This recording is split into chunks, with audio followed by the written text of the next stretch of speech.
প্রিয় ছাত্রছাত্রী, আর কিছুক্ষণ আগেই মাধ্যমিকের ভূগোল পরীক্ষা শেষ হয়েছে। আশা করি তোমাদের পরীক্ষা ভালো হয়েছে। তোমাদের সুবিধার্থে ভূগোলের প্রশ্ন সলভ করে দিলাম ম্যাপ পয়েন্টিং সহ। বিভাগ ক, 1-1 বহির্জাত শক্তির মূল উৎস হলো সৌরশক্তি।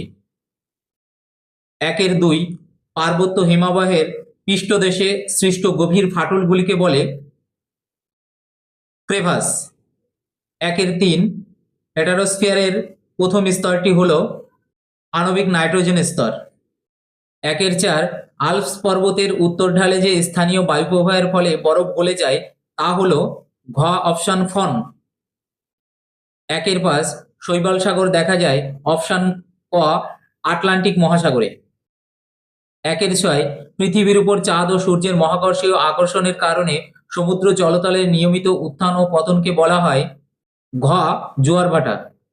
1-7 বজ্র ব্যবস্থাপনায় নিম্নলিখিতটি 3R এর অন্তর্ভুক্ত নয়। খ পুনর্বিন্যাস। 1-8 অন্ধ্রপ্রদেশের বর্তমান রাজধানী হলো গ অমরাবতী। 1-9 কাশ্মীরে অবস্থিত হিমালয়ের পর্বতমালাটি হলো ক জাস্কর। 1-10 স্বাধীন ভারতের প্রথম বহুমুখী নদী পরিকল্পনাটি হলো গ দামোদর উপত্যকা পরিকল্পনা। 1-11 ভারতের শুষ্ক গ্রীষ্মকালে যে ফসল চাষ করা হয় তাকে বলে ঘ জাইদ ফসল।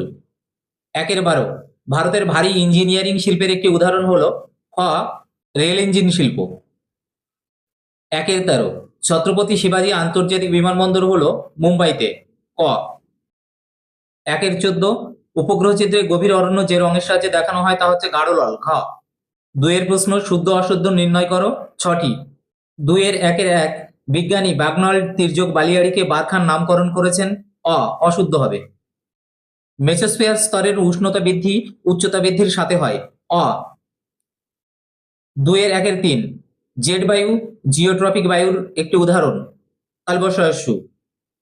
2-1-4 পৃথিবীর সাপেক্ষে সূর্য ও চন্দ্রের সমকৌণিক অবস্থানকে সিজিকি বলে। ঠিক তালবস্যস্যু।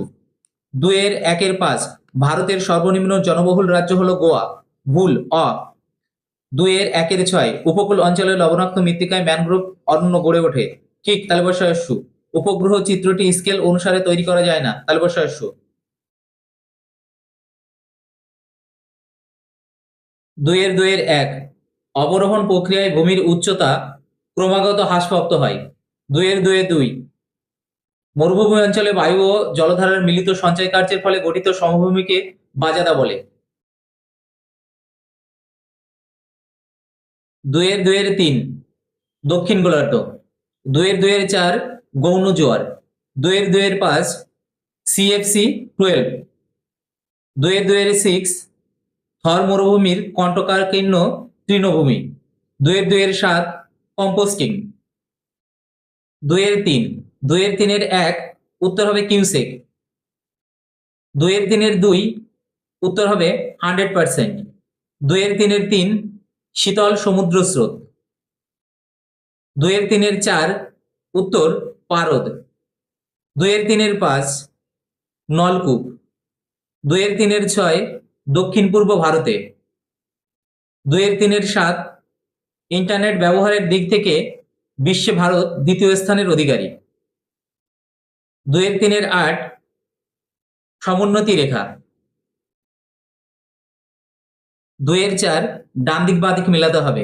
2-1 ছোটনাগপুরের সঙ্গে পরেশনাথ পাহাড়ের সম্পর্ক। 2-2 অসমের সঙ্গে বরদৈ জেলা। 2-3 হিমালয়ের সঙ্গে পাইনের সম্পর্ক। 2-4 চিকমাগালুরুর সঙ্গে কফির সম্পর্ক। চ বিভাগে ম্যাপ পয়েন্টিং আছে। ম্যাপ পয়েন্টিং গুলো আমি কলম দিয়ে করেছি, আশা করি তোমরা রুল পেন্সিল দিয়ে ঠিক এইভাবে করেছো।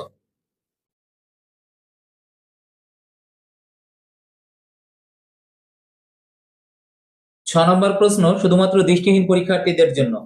6-1 উত্তর সুন্দরবন বদ্বীপ। 6-2 আরাবল্লী পর্বতমালা। 6-3 লোকটাক হ্রদ। 6-4 লাক্ষাদ্বীপ। 6-5 সিয়াচিন। 6-6 কৃষ্ণ মৃত্তিকা। 6-7 পাঞ্জাব। 6-8 কোয়েম্বাটুর। 6-9 চিনি শিল্প, 6-10 চণ্ডীগড়, 6-11 কেরালা, 6-12 পাইপলাইন, 6-13 শ্রী বিজয়পুরম বা পোর্ট ব্লেয়ার, 6-14 কান্ডালা বন্দর। ভূগোল পরীক্ষা কেমন হয়েছে তা কমেন্ট করে জানাবে। ধন্যবাদ।